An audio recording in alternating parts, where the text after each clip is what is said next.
Bien, bonjour, frères et sœurs. J'espère que vous n'êtes pas trop assommés, trop affectés par le fait que notre glissé et que des roches ont déboulé sur nous. Ce que je veux dire, si vous vous rappelez, c'est que la dernière fois, Colette nous a laissé avec un très mauvais goût dans notre bouche.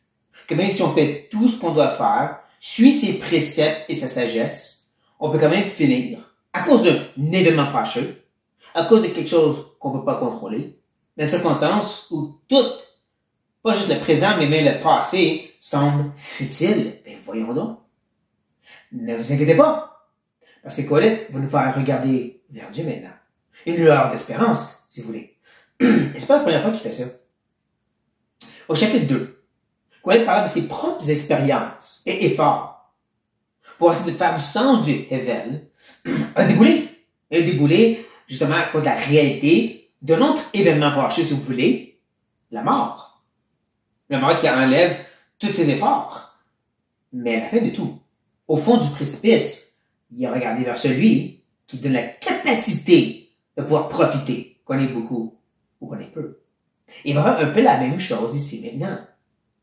Maintenant, parlant à ceux qui ont bien fait la chose, mais qui sont laissés quand même frustrés, voici notre lueur d'espérance. Colette dit, voici ce que j'ai vu.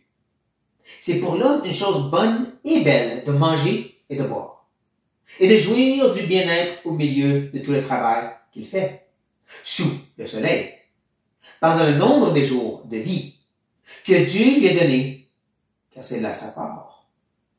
Il mentionne que c'est ce qu'il a vu. Nous, on s'appelle c'est Colette, un homme qui a cette sagesse divine et qui a fait toutes sortes d'efforts, qui avait la richesse possible pour faire des recherches ardues, pour ultimement arriver à nous dire ce qu'il mentionne ici. Et comme je dis, il revient. Il revient à quelque chose de l'idée de manger, de boire et de pouvoir jouir de ces choses que Dieu donne. En même temps, on se rappelle, comme on l'a vu la dernière fois, que cette personne a semblablement tout perdu dans un événement fâcheux. Donc, quand il parle ici du milieu de tout le travail, c'est à lui qu'il fait référence. Hein? C'est la circonstance où on se trouve, si vous voulez. Ou que les roches nous ont tombé dessus, ou que la vie semble complètement révèle, mais il dit quand même, il faut que tu te réjouisses. Même si tu as tout perdu. Même si tes efforts semblaient en vain. Tu dois quand même te réjouir. Que c'est ça que tu dois faire sous le soleil pendant les nombres des jours de vie. Encore, ça nous ramène à cette réalité qu'on a vue la dernière fois.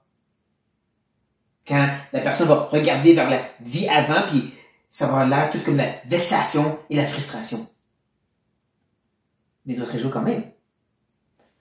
Et c'est ça la part que tu lui donnes. Il faut se rappeler que le mot part, gain, c'est une façon pour trouver le palpable et contraster le Hevel, le vide, l'insaisissable. Et c'est pas juste pour dire, c'est tout ce que Dieu va te donner, donc arrête de chialer. C'est pas ça. C'est pour montrer que c'est vraiment ce que Dieu donne pour donner un palpable à tous nos efforts de trouver et d'avoir que du Hevel. Encore, de pouvoir se réjouir dans l'épreuve, dans le fait que tout est enlevé par cet événement fâcheux. Ça, c'est de Dieu. Dieu reste prédominant. Et il va regarder l'autre côté de la médaille, la personne qui a tout. Mais, si Dieu a donné à un homme des richesses et des biens, s'il l'a rendu maître d'en manger, d'en prendre sa part et de se réjouir au milieu de son travail, c'est là un don de Dieu.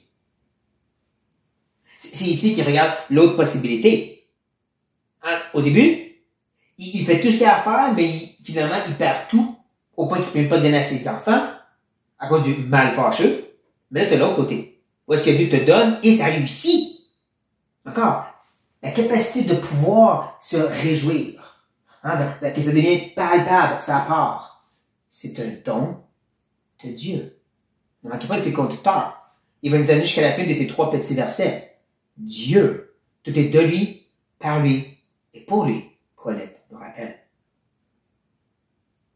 Donc, que tu aies des difficultés et que tu perds tout, même après tes bons efforts, ou que tes efforts réussissent, le fait de pouvoir vraiment apprécier et profiter, même si tu fais toutes les bonnes choses, c'est pas de toi. C'est le don de Dieu. Ça vient de lui, cette capacité-là. Et c'est là qu'il va arriver à la fin de toutes ces circonstances. Une fille qui a déjà mentionné la dernière fois, nul il est rentré, nul il est sorti. Oui, je parle de la mort. Il va comprendre pourquoi je dis ceci. Il ajoute, car il ne se souviendra pas beaucoup des jours de sa vie, parce que Dieu répand la joie dans son cœur. Souvenir de quoi? Ben, on l'a vu depuis le début, puis la dernière vidéo même, toutes les épreuves qu'il a vécues, tous ces efforts qui étaient en vain, il ne va pas s'en souvenir à la fin de sa vie. Il ne va pas regarder vers l'arrière et dire, c'était tout pour rien. Non, parce que Dieu, encore, fait le conducteur. C'est qui domine le texte. C'est lui qui donne la joie, qui répand même, dans son cœur. Tout à coup, quand on n'était pas sûr, il part vraiment que c'est Dieu qui donne la capacité de se réjouir. Oui, c'est exactement ce que Colette essaie de dire.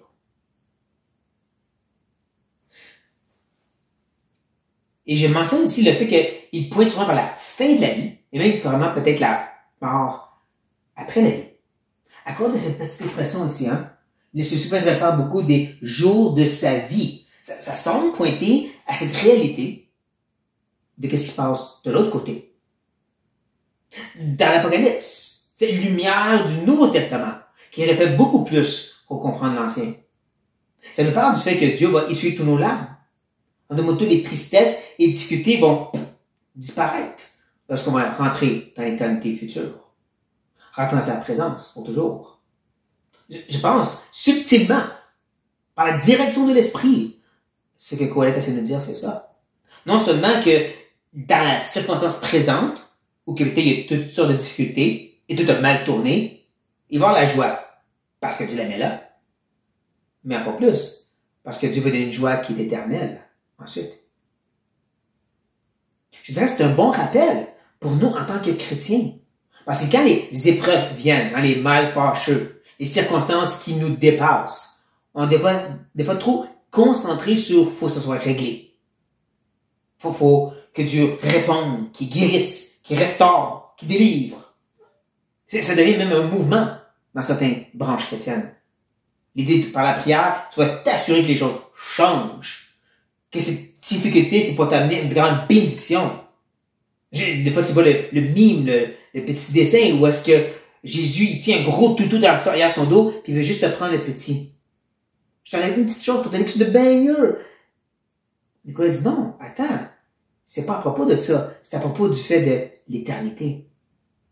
C'est à propos du fait que après, il va y avoir cette joie extraordinaire qui devrait venir rebalancer nos focus, notre attitude. En place de se décourager, puis de dire pourquoi Dieu ne répond pas. À la place, reconnaître si je persévère, si j'ai de joie quand même dans tout ce qui va mal, c'est de Dieu. Si dans tout ce qui va bien, je ne l'oublie pas, c'est de Dieu. Et ultimement, ce qui compte, c'est qu'est-ce qui vient après. Cette joie, ce point éternel de gloire devrait ensuite impacter nos cœurs présentement. C'est là, je crois, que Dieu, par les paroles de Colette, essaie de parler, chers frères et sœurs. J'espère qu'on entend la voix et ça va nous aider devant les épreuves à venir sur cette note. Soyez bénis.